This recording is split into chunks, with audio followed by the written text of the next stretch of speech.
aming mabigat, sa ating mga balikan, nilagaan ang lubusan, ang Diyos na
Sa ngalan ng Ama, at ng Anak, at ng Espiritu Santo. Amen. Sumayin niyo ang kapayapaan.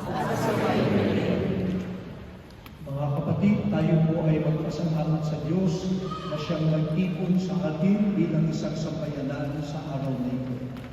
And we give thanks to the Archdiocese of Indianapolis, especially to our dear Archbishop Archbishop Charles, thank you for the hospitality to the Filipino community, not only today, but I heard it is a staple part of the life here of the cathedral. Thank you very much.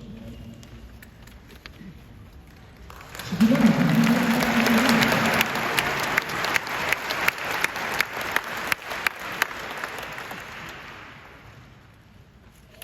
Aminin po natin ang ating mga kasalanan upang tayo'y maging marapat gumanap sa banal na pagdiriwang.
Manalangin kami.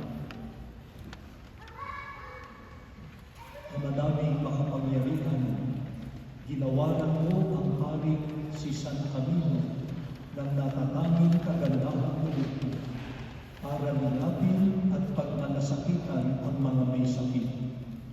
Pakundangan sa kanyang kagitingan, padaluyin mo sa amin ang espiritu ng pag-ibig upang mapaglingkuran ka namin sa katauhan ng aming mga kapatid at sa sandali ng aming pagpanaw, kami makaharap sa iyo ng may matatag na kalooban.